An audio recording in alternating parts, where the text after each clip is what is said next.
নমস্কার, অ্যাস্ট্রো রাজু চ্যানেলে আপনাদেরকে স্বাগত। আপনাদের সাথে আমি রাজু।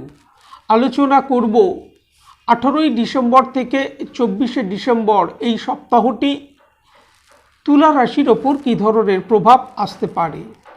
এই সপ্তাহে চন্দ্রমাকে গোচরে কুম্ভ রাশি, মীন রাশি ও মেষ রাশিতে অবস্থান করতে দেখা যাবে।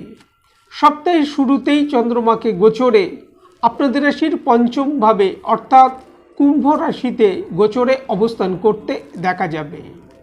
সপ্তাহের শুরুতেই কর্মক্ষেত্রে অগ্রগতি এই সময় আসতে দেখা যাচ্ছে। সাথে সাথে আর্থিক দিক থেকেও কিছু লাভ প্রাপ্তি এই সময় আসতে দেখা যাচ্ছে।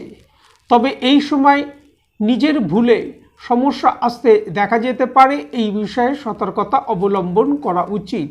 কারণ চন্দ্র এখানে শনিদেবের সাথে যুতি করবে, যার কারণে বিষযোগ তৈরি হবে। আর এই বিষযোগের প্রভাব থাকার কারণে জাতকের মধ্যে ক্রোধ, জেদ এগুলো যেমন বৃদ্ধি পেতে দেখা যেতে পারে, মানসিক দুশ্চিন্তা যেমন এই সময় কিছুটা বৃদ্ধি পেতে দেখা যেতে পারে, সাথে সাথে সিদ্ধান্ত নেবার ক্ষেত্রে ভুল হতে দেখা যেতে পারে। এই বিষয়ে সতর্কতা অবলম্বন করা উচিত। যারা জব পরিবর্তন করতে চাইছেন তাদের জব পরিবর্তনের ক্ষেত্রে এই সময় সুযোগ আসতে দেখা যেতে পারে। শত্রুদেরকে এই সময় কিছুটা সক্রিয় হতে দেখা যাচ্ছে, এই বিষয়ে কিছুটা খেয়াল রাখা উচিত। মঙ্গলবার সন্ধ্যা 6:20 পর চন্দ্রমা গোচরে আপনাদের রাশির ষষ্ঠভাবে অর্থাৎ মীন রাশিতে প্রবেশ করবে এবং বৃহস্পতিবার রাত্রির 10:08 আগে পর্যন্ত চন্দ্রমাকে মীন রাশিতেই অবস্থান করতে দেখা যাবে। আটকে থাকা কিছু কাজ এই সময় সম্পন্ন হতে দেখা যেতে পারে। কর্মক্ষেত্র থেকেও এই সময় লাভপ্রাপ্তি আসতে দেখা যেতে পারে।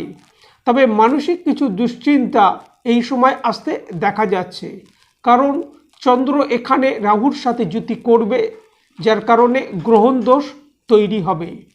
সুতরাং এই সময় নিজেদের কথাবার্তার প্রতি কিছুটা খেয়াল রাখা উচিত। যে কোনো ধরনের বাদ বিবাদ থেকে নিজেদেরকে দূরে রাখা উচিত। গ্রহণ দোষের প্রভাব এই সময় থাকার কারণে নিজের ভুলে সিদ্ধান্ত ভুল হতে পারে, এই বিষয়ে সতর্কতা অবলম্বন করা উচিত। হঠাৎ ভ্রমণের সুযোগ এই সময় আসতে দেখা যেতে পারে। যারা বিদেশ সংক্রান্ত কোনো কাজকারবারের সাথে যুক্ত তাদের এই সময় লাভপ্রাপ্তির সম্ভাবনা। ব্যস্ততার মধ্য দিয়ে সপ্তাহের মধ্যভাগ যেতে দেখা যাচ্ছে। বৃহস্পতিবার রাত্রির 10:08 পর চন্দ্রমা গোচরে আপনাদের রাশির সপ্তম ভাবে অর্থাৎ মেষ রাশিতে প্রবেশ করবে এবং সপ্তাহের শেষ চন্দ্রমাকে মেষ রাশিতেই অবস্থান করতে দেখা যাবে। সপ্তাহের অন্তিম ভাগ শুভ থাকতে দেখা যাচ্ছে। সপ্তাহের শুরুতেই শনিচন্দ্রের বিষযোগ, মধ্যবর্তী সময় রাহুচন্দ্রের গ্রহণযোগের যে প্রভাব তৈরি হয়েছিল তা থেকে এই সময় রিলিফ আসতে দেখা যাবে। চন্দ্র এখানে বৃহস্পতির সাথে যুতি করবে, যার কারণে গজকেশরী যোগ তৈরি হবে। যারা ব্যবসায়ী তাদের ব্যবসায়িক ক্ষেত্রে এই সময় অগ্রগতি আসতে দেখা যাবে।